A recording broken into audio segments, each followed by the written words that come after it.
the two most royal zodiac signs in astrology. Now, the reason why it's two, and it's these specific two, is because of the rulers of these two signs. Now, obviously, in astrology, or just, yeah, in astrology, there are two planets associated with the king and the queen. The king being the sun, and then the queen being the moon. And this is why rulership is so important, because it tells you, okay, what do these planets rule? So obviously the sun rules Leo, and then the moon rules Cancer. Now, why is this even relevant? It's relevant because it also you can extrapolate upon that and then see the other traits of these two signs. So for example, why do you think these two signs are so good for fame? Because kings and queens are typically famous, especially if, remember, we're speaking about kings and queens 500, 300 years ago, where these people are the most famous people in their country and in other countries. Because when you associate that country, the first thing you do is associate it with the king or the queen. Just like 50 or 30 years ago, if someone thought of England, they're only thinking of Queen Elizabeth. It's the same principle, right? Additionally, you can extrapolate upon that and think, okay, they're also, this is also why they're the best leaders, especially Leos, because obviously kings are usually the leader. And then it's still relevant for Cancer just because queens are also put in positions of power where people have to do stuff for that person and people listen to that person. Going back onto the fame point though, these two signs are also the only signs ruled by luminaries. Luminaries are planets that shed light, right? So what does that mean? Because they shed light, you can also look at it like that is basically what a famous person is. Light is being shed onto them, the spotlight is always on them. And spotlight is very, very similar to what a sun does with its rays or its beams. It, um, yeah, it lights something up.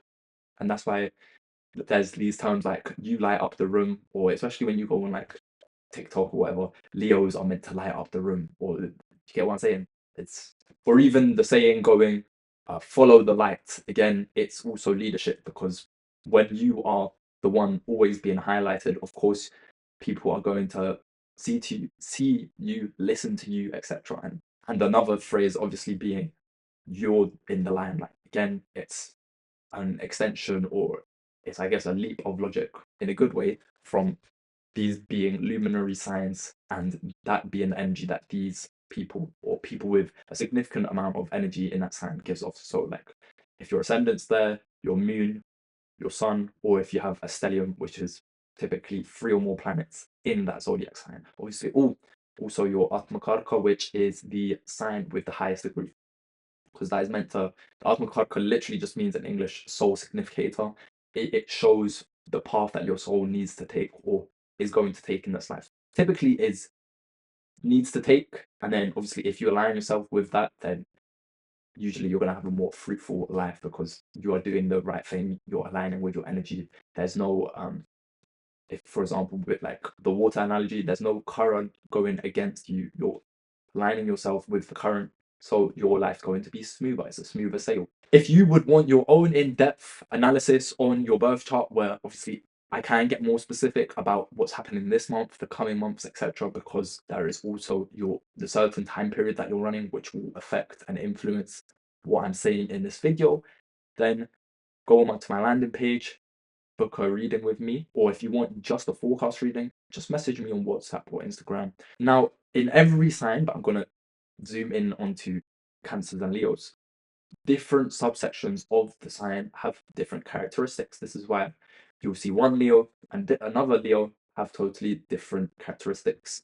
Now, for example, with Leos, the first, I think it's like first 12 degrees have a totally different personality to the other two subsections. Typically, it's about 11 or 10, about 10 degrees, let's just say, from each. So, for example, the first subsection of Leos, these guys have the biggest ego out of the other two subsections. Again, very, very, very egotistical, very, very arrogant. These guys are also typically, especially for a fame sense, they are more so famous people for political stuff or war. rather than celebrities. Celebrities meaning like movie stars or I don't know, influencers. The first subsection, which is called Marga in Vedic astrology, which is a nakshatra, these guys are more like the politicians, even the business tycoons, stuff like that. For example, the two people that come to mind with Marga is Trump and Napoleon. So these are like kind of how you can encapsulate that archetype. And obviously, you can see with these two people, they are very, very arrogant.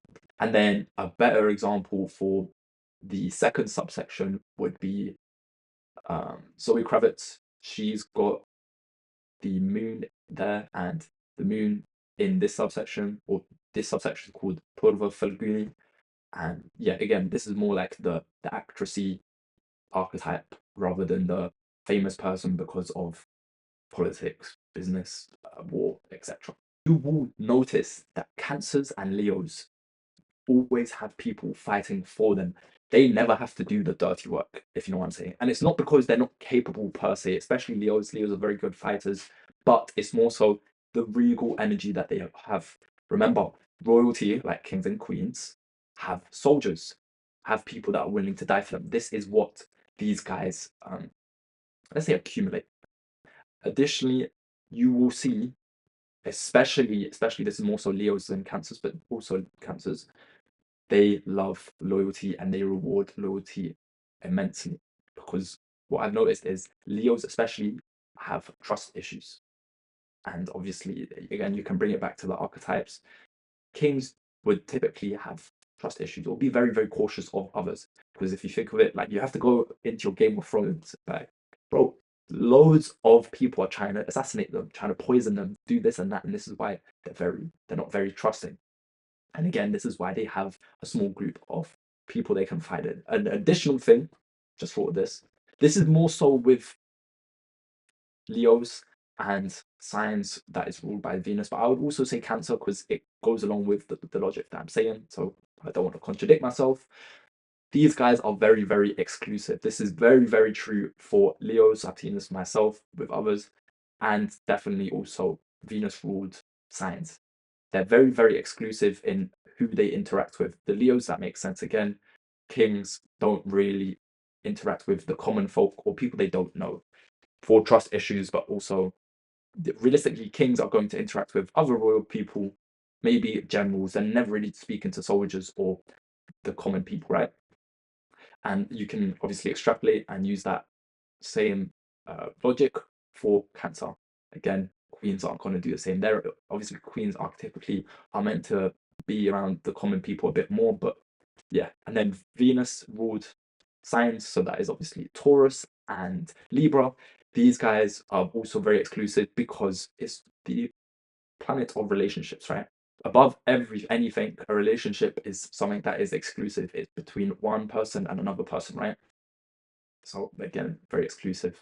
By the way, if you don't know what sign you are, the best thing I'd suggest is pretty much download a Vedic astrology app. The best one, Cosmic Insights. Cosmic Insights is the best app just to see your Vedic astrology chart.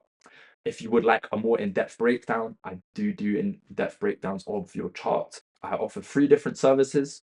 I offer a career reading, and this is for people that are struggling in their career, whether they want to change careers and they would like some more in-depth guidance on what is the best path for you, what careers are going in your favor in terms of energy, and it's not against the current, but it's with the current. So again, because you're aligning your energy with something that is favored for you, it's quicker for promotions, you will have, or you'll be happier at work, and you get more money essentially. Then we do have the relationships consultation or reading. This is again if you're trying to look for, or if you want to know the perfect person or the most compatible person for you, or you're in a relationship and you want to know if they're the right person for you. This is what those two are for. Then finally, we have a whole encompassing Vedic astrology reading, and that is where I do those 2 things: compatibility with others, career reading, but then an in-depth analysis on you, your energy, and then I will also make a roadmap for you. And I do make a roadmap, a 6-month to 12-month roadmap for career, and if you're getting the whole reading itself. In terms of prices, The career and relationship reading are both $100 plus. They're in the region of, I believe, $150. And before you say, oh, it's too expensive, it's too expensive. No, it's not. Air Forces are about the same price. Air Forces get creased in a week and don't do shit for you. I'm telling you, this will be an exceptional investment for you.